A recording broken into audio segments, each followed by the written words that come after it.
from this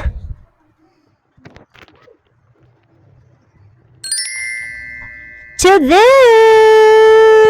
So, i-start na nga po natin ito ang voice over natin. Siyempre, bago lang po tayo sa ating pag-voice over. Kaya ito, ginagawa ko na po siya ng kung ano masasabi ko dito para hindi naman maging boring ang ating video. So, ayan na nga, ito ang ating drawer. As you can see, may problem dyan. Kaya nga, ginagamitan ko siya ng martilyo at pinupukpok ko siya, di ba? Trivia nga pala, habang nag-voice over pala ako'y naglalakad kasi wala akong masabi dito sa aking video. Kung ano lang yung lumabas sa aking bibig, yun lang masasabi ko. So, dito na nga, bumalik nga tayo sa ating video. Ayan na nga, nakita nyo, di ba? Ginagawa na ng paraan itong drawer na malaki kasi nga may sira na siya. Sa katagalan ba naman ito hindi ba ito masisira maski wala kang gawin dito? Actually, nai-stack na nga siya pag hinihila siya. But syempre, gagawa natin ng paraan. Sayang naman hindi pa naman siya basura. Pakinabangan pa siya, di ba? Natapos na nga natin itong gawa ng paraan. Ito naman, nagpe-prepare na tayo para lagyan natin ng wallpaper ang ating mga drawers. At yun naman yung result sa una, di ba? Pero ito lang yung step by step. Ginawa namin ng pamangkin ko, as you can see. Tinutulungan ako niyan. Napakalaking tulong kasi ang hirap kaya pag ikaw lang mag-isa. Nakaka-boring kaya. First time ko lang ginawa tong ganito kasi na-inspired ako dun sa vlogger na si Mommy, I forgot her name, siguro tatag ko na lang siya. Kaya eto, napakasipag-sipagan naman tayo for the Mima source man yan. Kita nyo na may mga kalat dyan sa likod, no? Baka magkakaroon din yan ng progress sa susunod. Pag sinipag na naman ng lola mo, madalas kasi, dinadalaw tayo ng katamaran. Oh my goodness. But for now, gawa muna tayo ng space natin para magkaroon tayo ng tambayan. Kasi napakainit dito sa bahay. Halos sira-sira na kasi yung mga bagay-bagay dito sa bahay. Pero gagawa natin ng paraan yan. Dahil tayo ay feeling masipag for the day's video. So, makabalik nga dito sa video na yan. Ayan na nga. Gumupit na tayo ng mga wallpaper na pwede kumasya or yung sakto lang. Hindi naman ganito kadali ang pagdidikit nito, no?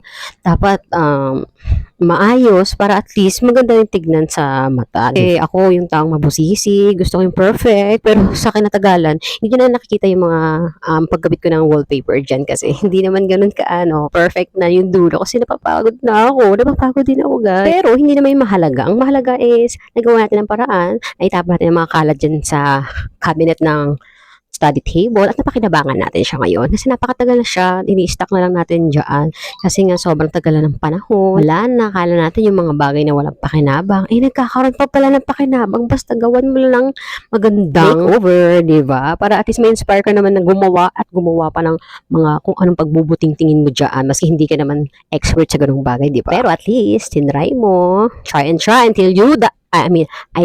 until you succeed. O, diba? Pasensya na ngayon ako nag-voice over. Ginawa ko ito ng video para ma-inspire naman yung katulad ko na sa napapanood natin na mga video. Gumawa rin sila ng pwede pang magawa ng paraan dyan sa bahay nyo na akala nyo patapon na, pero hindi pa naman pala, di ba?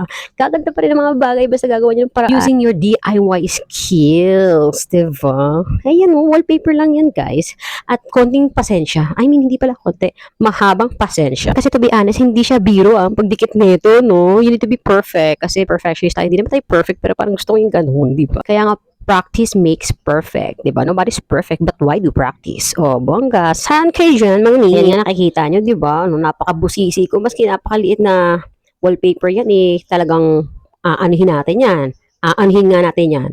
Ayan, basta, di ba? Ilapit ko na nga yan, para makita nyo pa kung gaano talaga kabusisi ang aking pinaggagawa dyan. Di ba? Tingnan mo, nagmukha ng bago, kala mo pininturahan. Tingnan nyo nga naman yung pamangkin ko, di ba? Napaka matulungin talaga yan. O nakita nyo kanina sa video, di ba? Kung babalikan nyo, di ba? Ang itsura niya, nagkakanta pa yan habang ako'y busy, di ba? Sabi ko, assist ka lang dyan, pahinga ka lang muna dyan, okay? Support ka lang, okay? Masipag na, matulungin pa, at napakagandang bata. Tingnan nyo naman, di ba? As you can see. Back to the video nga again. Tingnan nyo, di ba? Isa-isa ko pa yung pinaglalagay para at least walang sayang sa wallpaper. Busy tayo talaga sa pagkakareer dyan, pagkapit ng wallpaper. Buti na lang ginawa niya ako ng merienda. At yan, at least, ibsa ng aking gutom, diba? Salamat sa iyo, aking pamangkin, very, very siya sa pag-help sa akin. Thank you so much and I love you so much in the world. Love you, Mama Chup Chup. Shout out sa iyo. Mwah! So, ito na nga, mabalik tayo dito ulit sa video. Ayan, pinupunasan na nga natin itong study table kasi nga medyo may pagkadekada na po itong study table na ito. Pero syempre, mukha na kasi siyang di ba? Ginawa na natin paraan, lagyan ng wallpaper para napakaganda sa ating mga mata. Di ba? May inspire pa tayo sa mga bagay-bagay. Paul ulit tayo, kasi wala tayong masabi, guys. Mami na pala. Napasin nyo ba sa aking voice over na lagi ako nagdi-diba? Oh my gosh, word of the day, di ba?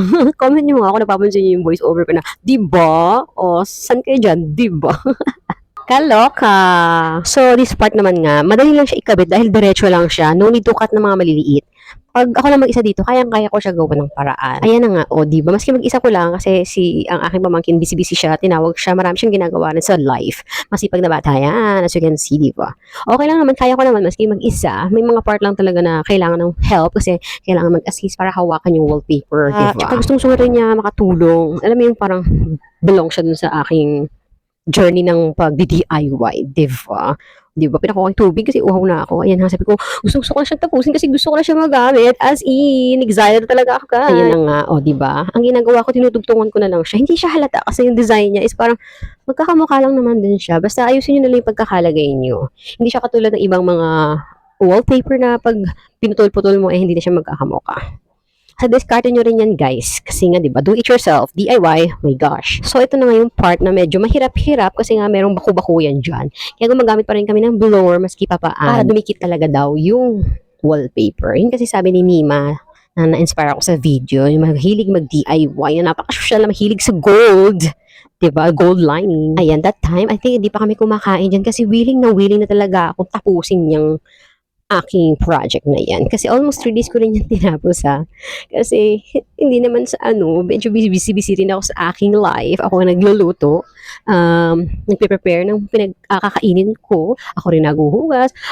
Lahat ako. Kasi as of now, aking partner ay nasa ibang ibayo ng mundo.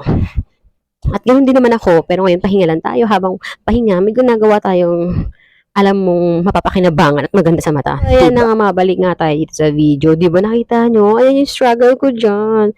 Ang hirap niya pag medyo mahaba yung pagkakadikit mo doon sa wallpaper. Nagkakaroon siya ng gusot-gusot. Pero sinabi ko nga, sige, tatry ko siyang ayusin yung gusot. Ayusin natin yung gusot! Para maresolbahan natin yung problema. Charing. Hanggang tumagal ganun, hinayaan ko na may onting gusot kasi nga hindi naman nakaya ng aking powers kasi ang tagal-tagal ko na yung ginawa. Inumaga na nga ako, charing. Pinagpabukas ko na nga pala yan kasi nga hindi na talaga kaya ng powers. Diba? Napakabusisi ko maski yung mga gilid-gilid yan pinaglalagay ko pa, diba? Hindi naman yan makikita at wala naman pa kaya mga tao dyan, diba? Wala lang, napaka-usi ko lang tao. Alam mo naman yan. Kaya, ayan. So, ito na nga. Wala stick! Kala mo na ba kayo aesthetic, mami? Perfect. Hi, natapos na ng aking paghihirap at dito na sa aking voiceover. Sana naman natuwa kayo, guys. Kung natuwa kayo, like and then follow naman kayo. Share nyo rin itong video para ma-inspire na rin yung iba. Thank you for watching, guys. Yung wallpaper pala, pwede ko rin ilagay sa link if you want. And then, ayan. Ito nga pala, ginawa ko na po siyang gaming table. Yan. Perfect, diba? Thank you for watching. I love it. I hope you like this. Love, love, love. Spread love, no hate, and bash. Comment naman kayo kung taga saan kayo para ma-shoutout ko kayo. Oh my God, may pa-shoutout pa. Thank you. Like, share, and subscribe or follow. Yes!